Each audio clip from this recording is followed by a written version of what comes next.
World History Studies Weekly, Studying the Earth. Throughout the year, we will be studying cultures of the world and learning about different groups of people, such as the Egyptians, Greeks, Romans, and Chinese. We'll learn about how they lived and contributions they have shared through history to our present culture. But how do we know about cultures that have come before us? We can thank special groups of scientists. Think of these scientists as people watchers of the past and present cultures. Some of those people watchers are archaeologists. Archaeologists study the things made and used by ancient cultures. Objects made and used by ancient people are called artifacts. Sociologists. Sociologists study how different people within a culture get along with one another. Anthropologists. Anthropologists study the customs of a group of people. Political scientists. Political scientists study the laws and government of a culture. Historians. Historians study the written records of different cultures. As you learn more about how these scientists have helped us learn about cultures of the world, past and present, you just might want to be a people watcher too. Uncontacted cultures. Not every culture on Earth has been studied. As you sit reading this at your desk, it may seem amazing to learn that there are some groups of people that have never had any contact with the outside world. Scientists estimate there are at least 100 uncontacted cultures worldwide.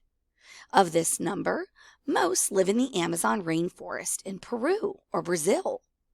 Recently, an airplane flying over a remote area of Brazil photographed one such tribe.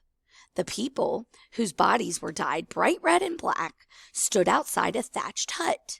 They pointed their bows up toward the plane as it passed overhead. If you found such a tribe, would you make contact with the people? Do you think scientists should leave uncontacted cultures alone? Discovering artifacts from Washington's boyhood house. After 7 years of searching, archaeologists have found the boyhood home of George Washington, our country's first president. The remains of the original home were found on the grounds of the 113-acre Ferry Farm, where Washington lived from age 6 to about age 20. Archaeologists have unearthed the stone-lined cellars, root cellars, and 2 chimney bases of the home. They have also found many artifacts used by young Washington and his family.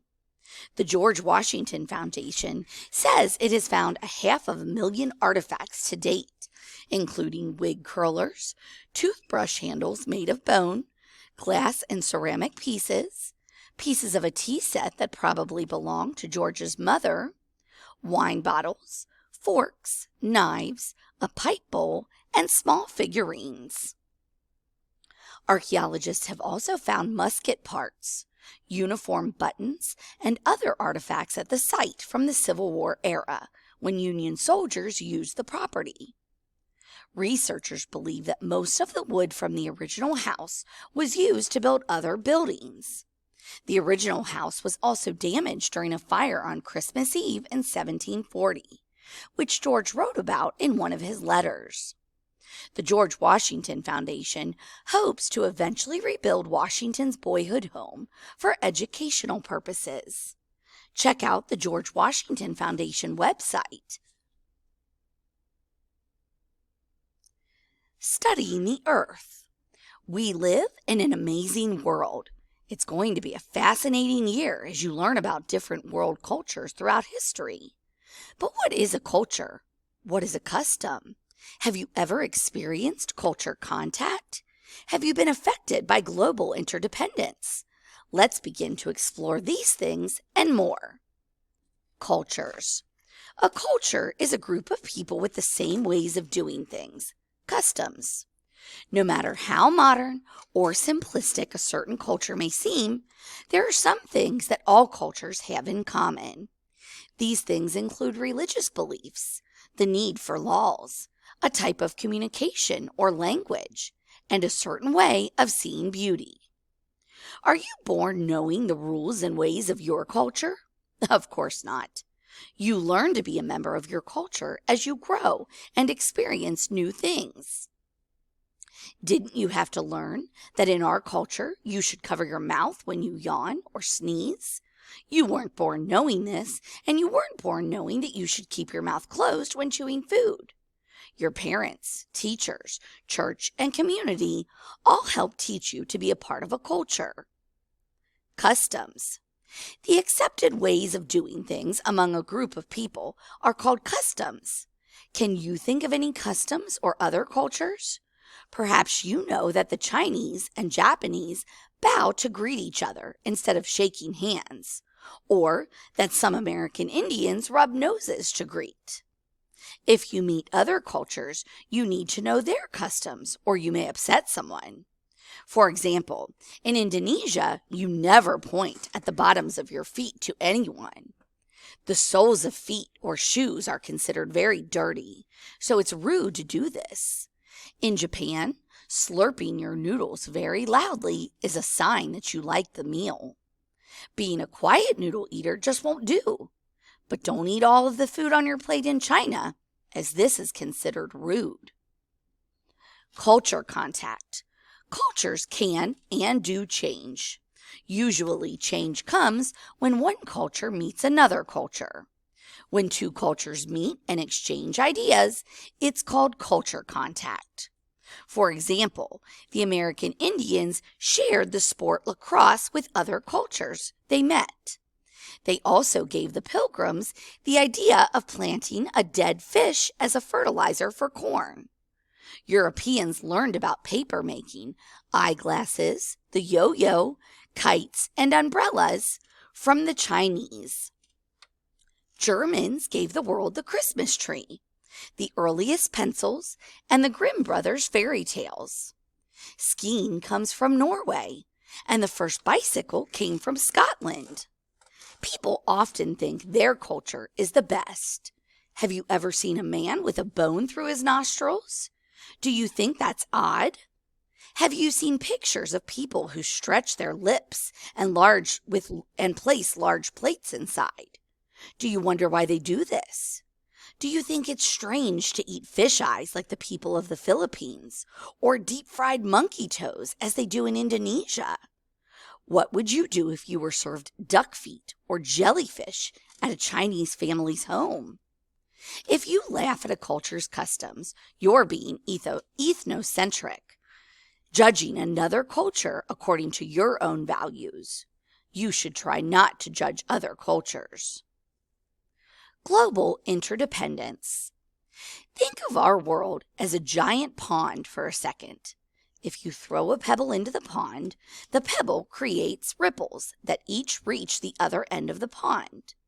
Global interdependence is just like that giant pond.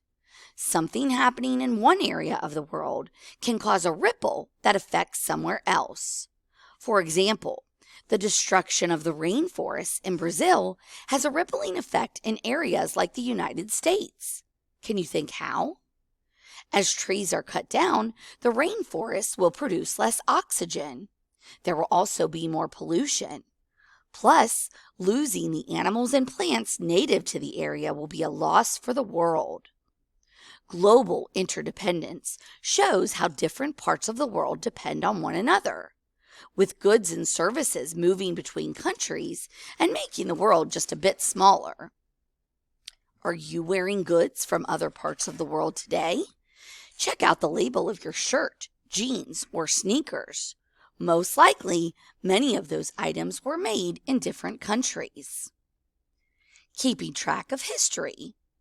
A man named Dionysius Exiguus came up with a way of recording time that we still use today. His system divided events into two sections: before the birth of Jesus Christ and after. He developed his record-keeping system around 525 AD. He labeled anything that happened before Christ as BC. He labeled events occurring after Jesus was born as AD. The letters AD stand for the Latin words Anno Domini, meaning in the year of our Lord. Which of these dates do you think was the closest to the AD section of the timeline? 776 BC, the first recorded Olympic Games, or 44 BC, the death of Julius Caesar? If you said 44 BC, you are correct.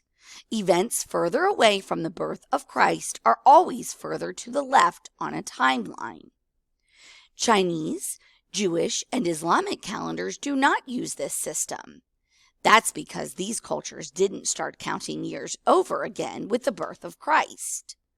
On a traditional Chinese calendar, 2013 is actually 4711. On a traditional Jewish calendar, 2013 is 5773. Some people today use BCE, before Common Era, and CE, Common Era, instead of Dionysus's BC and AD. Can you think why? BC and AD refer to Jesus Christ. Some people prefer to use terms that aren't connected to a religion.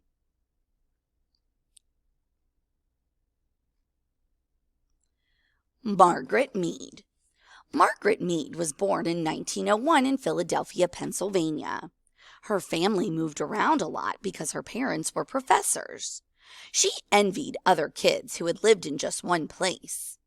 As an adult, Mead would become one of the most famous anthropologists, studying other cultures and their customs. She wanted to learn whether different cultures, even primitive ones, had things in common. What do you think is the better way to learn about other cultures? To read about them in books or to live among the people? Mead thought it was best to live among the people. She spent her life living with and studying cultures in areas like New Guinea, Samoa, and Bali.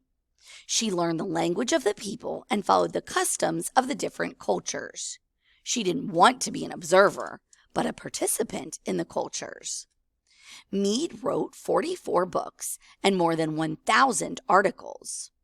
While living among the Bali people, Mead took more than 30,000 photographs. She was one of the first to use photography as an anthropology tool. She once said, "I have spent most of my life studying the lives of other peoples, faraway peoples, so that Americans might better understand themselves." Her work sparked interest in other cultures and dispelled incorrect beliefs about primitive cultures. Her studies show that all cultures have many things in common. She gave this example. One of the oldest human needs is having someone to wonder where you are when you don't come home at night. The Amazon rainforest. About 200 different indigenous or native tribes call the Amazon rainforest home.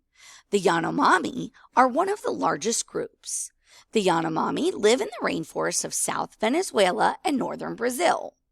Two other groups are the Métis Indians or Jaguar people and the Huaorani blowgun hunters.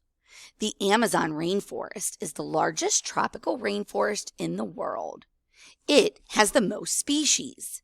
You can find more than 300 reptile species, 500 mammal species, and 175 lizard species living there. There are also more than 30 million insects buzzing around the Amazon, and 1/3 of all the world's birds live in this region.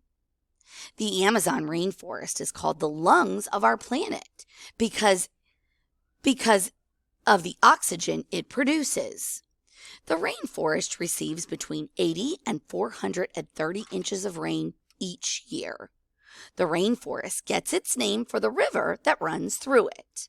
The Amazon River, which is about 4,080 miles long, begins in the Andes of Peru and travels to the Atlantic Ocean at Belém, Brazil.